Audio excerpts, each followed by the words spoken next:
Assalamualaikum warahmatullahi wabarakatuh. Selamat pagi anak-anak. Waalaikumsalam warahmatullahi wabarakatuh. Selamat pagi Bu Selamat Guru. pagi, Bu. Iya, alhamdulillah. Tampaknya semuanya wajahnya berseri-seri ini ya. Alhamdulillah, Iya, Bu. semuanya sehat. Sehat, Bu. Dan selalu jangan lupa untuk menerapkan 5M ya, itu sebagai ikhtiar kita di masa pandemi ini.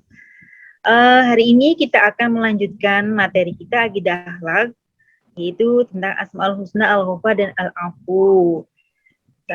Sejak dari kalian kelas 1, kita sudah sering membahas Asmaul Husna, karena Asmaul Husna jumlahnya banyak. Ya.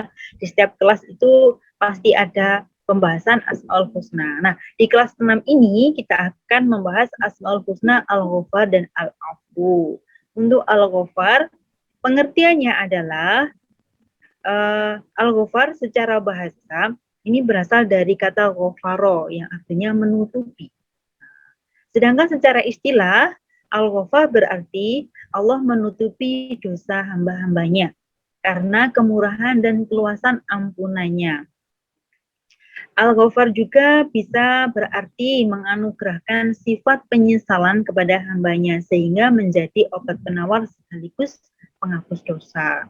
Nah, di sini akan saya contohkan seseorang yang telah melakukan dosa pasti akan merasa gelisah, pasti akan merasa bersalah. Ya Allah, aku mau mari njaraki Mbak Fidore, musakno rek doa Mas seperti itu. Kira-kira Mbak Sari mungkin seperti itu, akan merasa bersalah. Akan tetapi rasa bersalah itu akan hilang bila seseorang yang melakukan kesalahan itu menyadarinya, lantas bertaubat dan memohon ampun pada Allah. Nah, berarti disinilah sifat Allah yang Al-Ghafar ini sebagai pengobat seorang yang tadinya merasa gelisah, merasa resah, kemudian diobati oleh Allah dengan rasa tenang. Paham, Nak? Paham ya? Paham, Bu. Alhamdulillah. Kemudian untuk penerapan, bukan penerapan, apa ya istilahnya ya? Keteladanan Asmaul Husna Al-Ghafar. Contohnya niki. Contohnya adalah segera beristighfar ketika melakukan salah dan dosa. Jadi kalau kita setelah melakukan salah, melakukan dosa, hendaknya diiringi dengan kalimat istighfar. Tapi jangan terus begini, aku tak jaraki Mbak Syariah, Mbak Yuna, aku tak istighfar. Jangan ya. Kalau bisa setelah kita itu meminta maaf pada teman, terus kita ucapkan istighfar, jangan diulangi lagi. Itu yang benar ya. Itu pesan Bu Guru, diingat-ingat. Jika kalian melakukan seperti itu, berarti kalian telah meneladani Asmaul Husna Al-Ghafar. Paham sampai sini ya? Selanjutnya akan saya lanjutkan pada pengertian Al-Ghafar. Tadi kalau Al-Ghafar itu menutupi ya. Sekarang Al-Afu. Al-Afu secara bahasa artinya adalah menghapus dan menghilangkan. Sedangkan menurut istilahnya, Al-Afu adalah maha menghapuskan dosa-dosa dan memaafkan perbuatan maksiat setiap saat tanpa memintanya. Maksudnya meskipun si orang tersebut tidak meminta maaf, tapi Allah sudah memaafkannya. Karena Allah bersifat Al-Afu. Nah, dan dari sini akan saya jelaskan perbedaannya antara Al-Ghafar sama Al-Afu. Kalau secara bahasa itu sama-sama apa ya? Sama-sama memberi maaf, sama-sama mengampuni.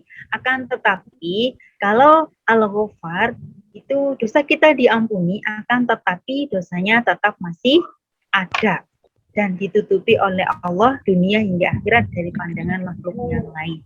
Itu kalau Al-Ghafar. Sedangkan untuk Al-Afu, ini adalah pemaafan dari Allah. Jadi kalau kita punya dosa, kita dimaafkan oleh Allah dan dosa kita dihapus, dibusek sampai bersih. Gitu. Paham sampai sini?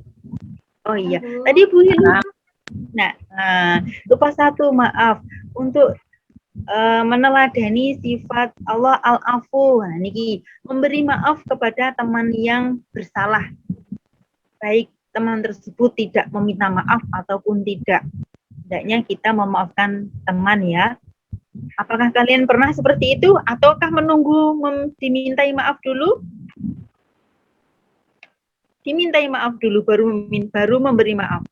Yang paling baik adalah memberi maaf. Berani minta maaf. Oh, nggak berani, kenapa sayang? Malu, Bu.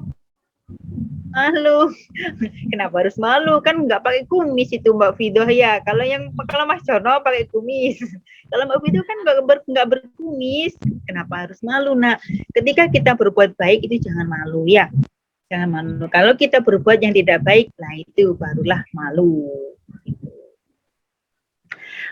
Dari pengertian al-afu dan perbedaannya, apakah ada yang ditanyakan? Sudah jelas? Sepertinya kok diam semua. Kalau diam semua berarti sudah jelas ya. Alhamdulillah. Jelas. Alhamdulillah. Itu semuanya Paham. sudah bisa menangkap materi yang saya sampaikan. Alhamdulillah.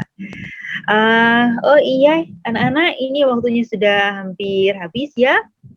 Kalau kalian sudah paham, mari kita akhiri pelajaran kita sampai hari ini. Insya Allah kita akan bertemu lagi di pertemuan berikutnya. Mari kita baca hamdalah dulu bersama-sama. Alhamdulillah. Kurang lebihnya saya mohon maaf ya nak. Ihdinas siratal mustaqim. Wassalamualaikum warahmatullahi wabarakatuh. Waalaikumsalam warahmatullahi wabarakatuh. Waalaikumsalam warahmatullahi wabarakatuh.